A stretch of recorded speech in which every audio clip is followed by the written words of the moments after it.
Welcome to today's sports update. I'm Maya, and I'm joined by Finn. Hi, I'm Finn.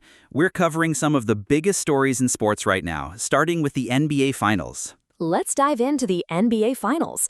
The New York Knicks took Game 1 against the San Antonio Spurs, winning 105-95. That was quite a comeback. The Knicks erased a 14-point second-half deficit. What were the key moments in that game? Jalen Brunson scored 30 points, leading the rally.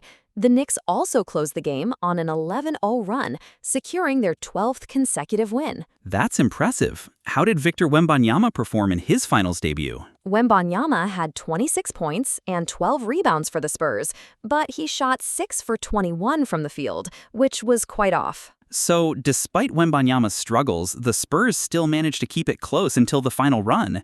What does this mean for the series moving forward?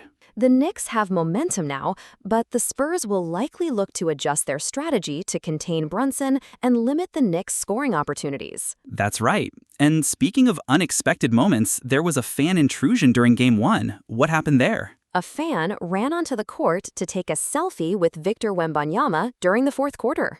That's quite a bold move. How did Wembanyama react to that? Wembanyama gave a brief pose and a wry smile before security detained and escorted the fan away. He seemed a bit surprised by the interruption. I can imagine. It's not every day you get a fan running onto the court during a finals game. Did the interruption affect the game's flow? The play was halted momentarily, but the game resumed shortly after. It was more of a surprise than a significant disruption. Okay, got it. Moving on to other sports news, what's the latest with the Iran national team heading to the World Cup? Iran is preparing for the World Cup amid tensions with the host nation, creating a unique situation in tournament history. That must be challenging for the players. What have they said about how the conflict is affecting their preparations? In exclusive interviews, two Iranian players shared their struggles to stay focused on the tournament amidst the geopolitical tensions. That's really interesting.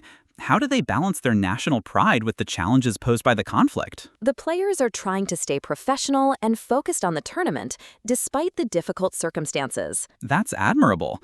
Shifting gears slightly, there's a significant trial underway in Texas related to a high school track meet incident. Can you tell me more about that? A former Texas high school athlete is on trial for allegedly stabbing a 17-year-old competitor from a rival team during a track meet. Oh, that's a tragic incident. What are the details emerging from the trial so far? Opening statements have begun, and the case is centered around the events leading up to the fatal stabbing in the stadium's bleachers. That's shocking. What kind of impact has this incident had on the local community? The killing last year stunned an affluent Dallas suburb, raising concerns about safety and violence at school events. I can imagine. Lastly, let's touch on tennis. What's new with Roland Garros? Roland Garros is ongoing, with highlights from the 12th day of the tournament available on TNT Sports. Great, I'll have to check that out.